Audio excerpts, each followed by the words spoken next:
है इस घर में? दिन भर काम तो खत्म ही नहीं होता। मुझे तो कंघी चोटी करने की भी फुर्सत नहीं मिलती। अरे इन्होंने शादी से पहले मुझे क्या क्या सपने नहीं दिखाए थे। मेरे सारे सपने तो जैसे मिट्टी में मिल गए। और मम्मी जी ने तो यहाँ तक कहा था जब वो मुझे देखने गई थी कि अरे हम तो अपनी बेटी और बहू में कोई भेदभाव नहीं करते। हमारी बहू यदि पढ़ी लिखी होगी तो हम उसे नौकरी भी करवाएंगे। पर मम्मी जी ने ये नहीं बताया साफ साफ कि हम अपनी बहू को घर की नौकरी करवाएंगे, बाहर की नहीं।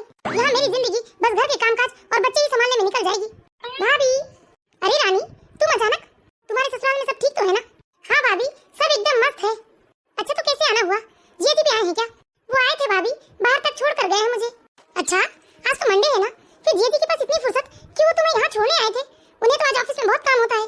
हाँ भाभी काम तो होता है, लेकिन वो मुझे डॉक्टर के पास लेकर आए थे, इसलिए उन्होंने कहा कि मैं शाम तक यहीं आराम करूं, फिर वो शाम को ऑफिस से लौटते हुए मुझे अपने घर लेकर चलेंगे। क्यों रानी, तुम्हारी तबीयत को क्या हुआ? तुम तो अच्छी भली दिख रही हो, फिर डॉक्टर के पास क्यों आई थी? भाभी खुशखबरी है, आप मामी बनने वाली हैं। हाँ रानी ये तो बहुत ही खुशी की बात है, लेकिन एक बात बताओ तुम्हारे सपने का क्या होगा? सब हो जाएगा भाभी धीरे धीरे, अब कुछ नहीं हो सकता रानी। तुम ये नौकरी वोकरी करने का सपना ना अब छोड़ दो। हाँ मम्मी जी आप बिल्कुल सही कह रही हैं। नहीं मम्मी मैं नौकरी जरूर करूंगी और मेरी सासू माँ को मेरी नौकरी करने से कोई एतराज भी नहीं है। अरे बेवकूफ, तुझे इतना भी समझ में नहीं आ रहा है कि अब तुझे बाल बच्चे संभालने होंगे? अब तू कहाँ से नौकरी कर लेगी बता? नहीं मम्मी, मम्मी जी ने कहा है कि जब बच्चा थोड़ा बड़ा हो जाएगा तो मैं नौकरी कर सकती हूँ। हो गया दीदी, बस हो गई आपकी नौकरी। अरे इसमें हंसने वाली क्या बात है भाभी? हंसू नहीं तो क्या करूँ रानी? अब बताओ, जब तुम शादी होकर उस घर में गई थी तब तुम्हारी सासू माँ कहती थी कि अभी नई नई बहू है, चार रिश्तेदार आते जाते हैं, क्या अभी से नौकरी में जाएगी और नौकरी पर जाएगी तो अपने रिश्तेदारों को कैसे पहचानेगी? कहा था कि नहीं बताओ? और अब तुम माँ बनने वाली हो, अब बताओ तुम्हारी सासू माँ क्या कहेगी? अभी तो बच्चा छोटा है, अभी से नौकरी पर जाएगी बहू तो बच्चे को कौन संभालेगा बताओ? नहीं भाभी मेरी सासू माँ बहुत अच्छी है, वो मुझे जरूर नौकरी करने देगी। अच्छा ये बताओ रानी, तुम्हारी सासू माँ ही तो चाहती थी ना कि तुम जल्दी से उन्हें एक पोता दे दो ताकि उनका समय अपने पोते को खिलाने में बीत जाए। हाँ मम्मी, मम्मी जी तो चाहती थी, तो बस हो गई नौकरी। अरे ये सब तेरी सास की चाल है तुझे नौकरी पर ना भेजने की। ये आप क्या कह रही हैं मम्मी? हाँ मेरी भोली भाली रानी, मम्मी जी बिल्कुल सही कह रही है, अब तुम मुझे ही देख लो ना। हे भगवान, ये सब सुनकर तो मेरा मन बहुत घबरा रहा है। अब मैं क्या करूँ भाभी? वैसे तुम्हें कौन सा महीना चल रहा है रानी? तीसरा महीना शुरू हो गया है भाभी। हाँ तो अब कुछ नहीं हो सकता, बच्चे संभालो तुम, नौकरी वोकरी करने का सपना छोड़ दो। अरे मैंने तो तुमसे पहले ही कहा था कि जब दामाद जितने रुपए कमा रहे हैं तो तुम्हें अलग से नौकरी करने की क्या जरूरत है? मम्मी आप ये क्या कह रही हैं?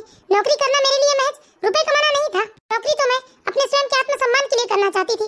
नौकरी करना मेरा सपना था मम्मी, इसलिए तो मैं शादी करना भी नहीं चाहती थी मम्मी, लेकिन आप लोगों ने ही मुझसे कहा कि कर लो शादी, अच्छा रिश्ता है। अरे बेवकूफ, तो मैंने तुम्हें ये भी तो कहा था कि समधन जी कह रही है कि तुम नौकरी करोगी, लेकिन तुम्हें भी तो अक्ल होनी चाहिए, इतने जल्दी बाल बच्चे करने की क्या जरूरत थी? देखो रानी अब कुछ नहीं हो सकता, तुम बेकार में टेंशन मत लो। अरे मेरी ही तरह ससुराल में तुम्हें भी लॉलीपॉप मिला है रानी। ये क्या बकवास कर रही हो मधु तुम? हमने तो तुम्हारी माँ से कभी भी नहीं कहा कि हम अपनी बहू को शादी के बाद नौकरी करवाएंगे। हो सकता है मम्मी जी आप भूल गई होंगी, लेकिन मुझे अच्छे से याद है। ये बेकार की बकवास ना करो, मैंने ऐसा कभी कुछ नहीं कहा है। और रानी देखो अब तुम टेंशन मत लो, जो होना है वो तो हो गया। नहीं मम्मी टेंशन तो मुझे बहुत हो रही है। कल तक तो मैं कितनी खुश थी मम्मी कि मैं माँ बनने वाली हूँ, आप नानी बनने वाली हैं, भाभी मामी बनने वाली हैं और मेरी सासू माँ वो दादी बनने वाली हैं और सासू माँ भी मुझे सराखों पर बिठा कर रख रही हैं। लेकिन आज ये सारी बातें सुनकर मेरी खुशियों पर तो जैसे पानी ही फिर गए। अब खड़ी क्या हो मधु, जाओ तुम रानी के लिए कुछ बना कर ले आओ। नहीं मम्मी मुझे कुछ भी खाने पीने का मन नहीं कर रहा है। अरे टेंशन न लो रानी, सब ठीक हो जाएगा, हो सकता है तुम्हारी सासू माँ मेरी सासू माँ की तरह ना निकले। मधु बकवास बंद करो और मैंने जो कहा है चुपचाप जाकर वो करो। और एक बात और, यदि मैं तुम्हें नौकरी करने कह भी देती ना तो तुम नौकरी नहीं कर सकती थी। अरे घर के चार काम करने में तो तुम्हें रोना आता है, ब्यूटी पार्लर से तुम्हें फुर्सत नहीं मिलती, तो क्या तुम नौकरी कर लेती? इसलिए बेकार में मुंह मत चलाओ, जैसा करोगे वैसा ही पाओगे। कहो रानी क्या खाओगी? नहीं भाभी कुछ नहीं खाना है मुझे। रानी ये टेंशन लेना छोड़ दो, देखो जो होना था वो तो हो गया रानी, लेकिन तुम इस तरह से टेंशन लोगी ना तो तुम्हारे होने वाले बच्चे पर इसका बहुत बुरा प्रभाव पड़ेगा। लेकिन भाभी देखिए ना, मम्मी जी तो मीठी छुरी निकली, वो मुझे कितना लाड प्यार दिखाती थी, कहती थी कि एक बच्चा हो जान दो फिर नौकरी कर लेना। अरे मम्मी जी ने तो मुझे सरासर बेवकूफ बनाया है। अरे रानी ये कोई बड़ी बात नहीं है, सारी सास ऐसा ही करती हैं, अब अपनी माँ को ही देख लो। इसलिए अपनी सास के बारे में बुरा भला सोचना छोड़ दो, ये सारी सास ना एक जैसी ही होती है। मुझे ना मम्मी जी के ऊपर बहुत गुस्सा आ रहा है। अरे मैं कितनी बेवकूफ थी कि उन्होंने मुझे आसानी से बेवकूफ बना दिया और मैं भी मम्मी जी के हाँ में हाँ मिलाते रही। मैंने तो अपने बारे में सोचा ही नहीं, मैं तो मम्मी जी कहते थकती नहीं थी, उन्हें ही अपने सारे सपने बताया करती थी। मम्मी जी मैं ऐसा करना चाहती हूँ लाइफ में, वैसा करना चाहती हूँ, और वो भी बड़े प्यार से मुझे कहती थी हाँ बेटा तुम जो भी चाहती हो वो सब करना अपनी लाइफ में, बस एक बच्चा हो जाने दो। वो मुझे कितनी आसानी से मेरे सपनों से दूर करते रही और मैं भी कितनी आसानी से उनकी बातों पर भरोसा करते रही। कल तक रानी अपनी सास से बहुत प्यार करती थी, बहुत मान सम्मान करती थी अपनी सास का, लेकिन आज उसने मायके में जो सुना उसके बाद उसे अपनी सास से नफरत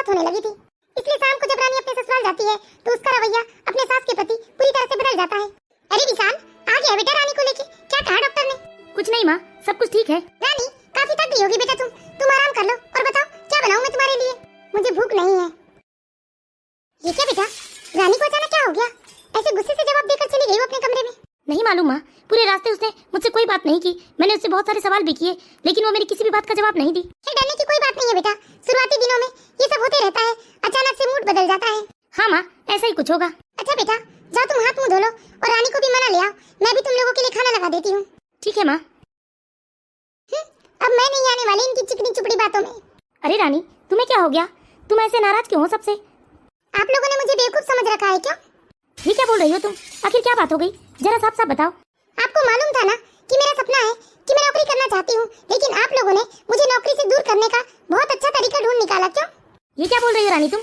अरे और नहीं तो क्या, जब मैं शादी होकर इस घर में आई थी और 1 महीने बाद मैंने आपसे नौकरी के लिए कहा, तब आपने और आपकी मम्मी ने क्या कहा था मुझसे कि अभी नई नई बहू हो तुम, अभी 4 रिश्तेदार तुमसे मिलने आते हैं, फिर अगर तुम अभी से नौकरी में चली गई तो फिर तुम अपने रिश्तेदारों को पहचानोगी कैसे?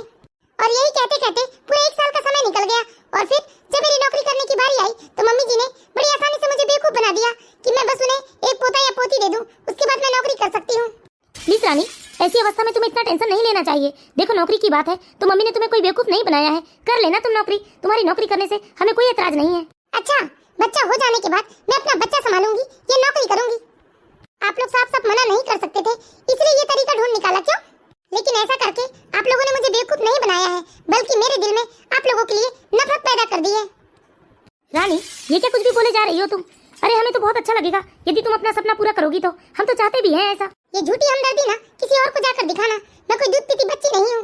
देखो रानी, प्लीज तुम इस तरह टेंशन मत लो, हमारे होने वाले बच्चे पर इसका बुरा प्रभाव पड़ेगा। अच्छा, जो बच्चा अभी तक इस दुनिया में आया भी नहीं है उसकी आपको कितनी परवाह होने लगी, लेकिन जो पत्नी पिछले 1 साल से आपके साथ रहकर आपके सुख दुख में आपका साथ दे रही है उसकी आपको जरा भी परवाह नहीं है, उसकी भावनाओं से आपको कोई लेना देना नहीं है। प्लीज रानी, तुम हमें गलत मत समझो।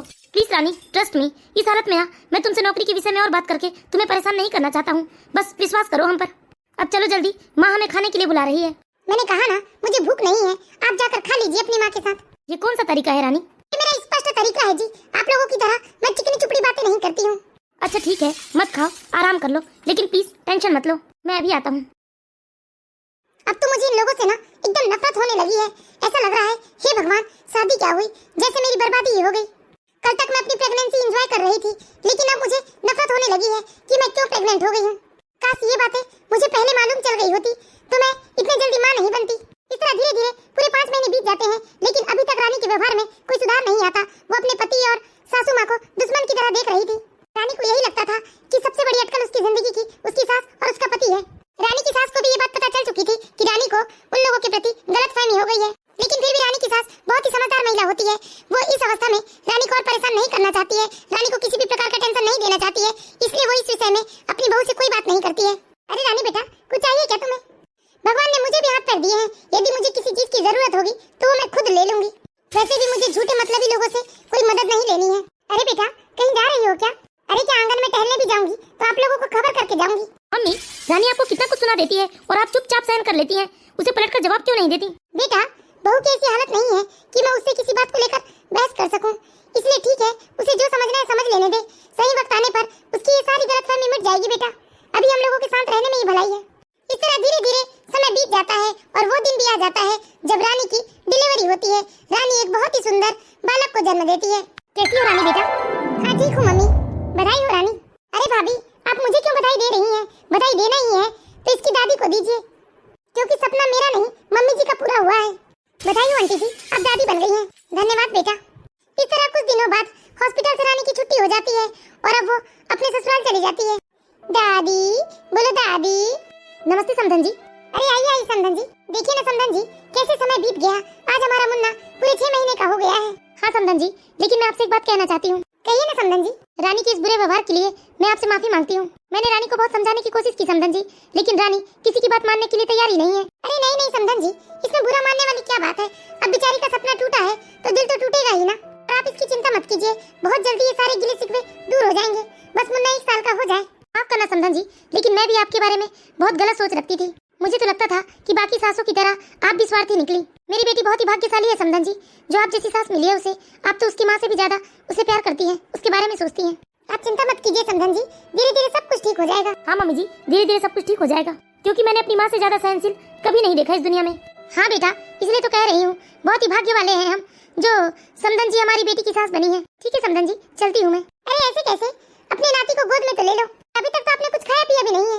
नहीं समधन जी, वो घर में कुछ जरूरी काम है, मैं तो बस यही कहने आई थी आपसे और मेरी बेटी की गलती के लिए माफी मांगने आई थी। धीरे धीरे समय बीत जाता है और अब तो मुन्ना पूरे 1 साल का हो जाता है। कितनी बेरंग सी हो गई है मेरी जिंदगी, बस चूल्हा चौका और बस बच्चे संभालो, इसके सिवा कुछ नहीं रह गया जिंदगी में। अरे मेरी इतनी पढ़ाई लिखाई सब मिट्टी में मिल गई। अरे रानी क्या कर रही हो बेटा? इस घर की नौकरी कर रही हूँ मम्मी जी मैं। अब घर की नौकरी छोड़ो बेटा और अपने सपने की ओर ध्यान दो। हाँ मम्मी जी, बहुत अच्छी तरह से उलझाया है आपने मुझे। अब तो मैं चाहकर भी बाहर नौकरी करने नहीं जा सकती, इसलिए आप मुझसे जानबूझकर कह रही हैं। अरे बेटा कौन कहता है कि तू नौकरी पर नहीं जा सकती है? मम्मी जी जितना बेवकूफ आप मुझे समझते हैं ना, मैं उतनी हूँ नहीं। अगर मैं नौकरी पर चली गई तो मेरे बच्चे को कौन संभालेगा, घर कौन संभालेगा? अरे बेटा उसकी चिंता तुम क्यों करती हो? मुन्ने को संभालने के लिए उसकी दादी है ना। और रही घर के काम काज की बेटा, तो जब मेरे बेटे और बहू दोनों कमाएंगे तो क्या मैं एक फुल टाइम मेड नहीं रख सकती घर में? देखिए मम्मी जी, बेकार में आप मजाक मत कीजिए सुबह सुबह। नहीं बेटा रानी, मैं मजाक नहीं कर रही हूँ। अब समय आ गया है तुम्हें अपने सपने को पूरा करने का। सच में मम्मी जी? हाँ बेटा, मैंने तुमसे वादा किया था ना, तो मैं तो अपना वादा जरूर निभाऊंगी। जाओ अब जाकर तुम अपनी नौकरी की तैयारी करो। मम्मी जी सच में आप झूठ तो नहीं बोल रही हैं? यदि आप सच कह रही हैं तो मुझे आशीर्वाद दीजिए मम्मी जी।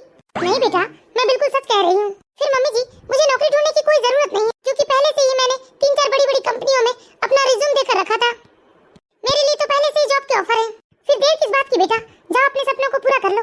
लेकिन मम्मी जी मुझे माफ कर दीजिए, मैंने आपके साथ कितना बुरा बर्ताव किया, कितना कुछ बुरा भला कहा आपको मैंने। लेकिन मम्मी जी कभी आपने मेरी बातों का पलटकर जवाब नहीं दिया, बल्कि मैंने जो भी कहा आपने चुपचाप सहन कर लिया। मम्मी जी मुझे माफ कर दीजिए मम्मी जी, मैंने आपके बारे में कितना बुरा भला सोचा मम्मी जी। बेटा हर बातों का जवाब तुरंत देना जरूरी नहीं होता, कुछ सवालों के जवाब तो समय पर छोड़ देने चाहिए। वाह मम्मी जी, आप दुनिया में एक अनोखी सांस है, आप जैसा कोई दूसरा नहीं मम्मी जी।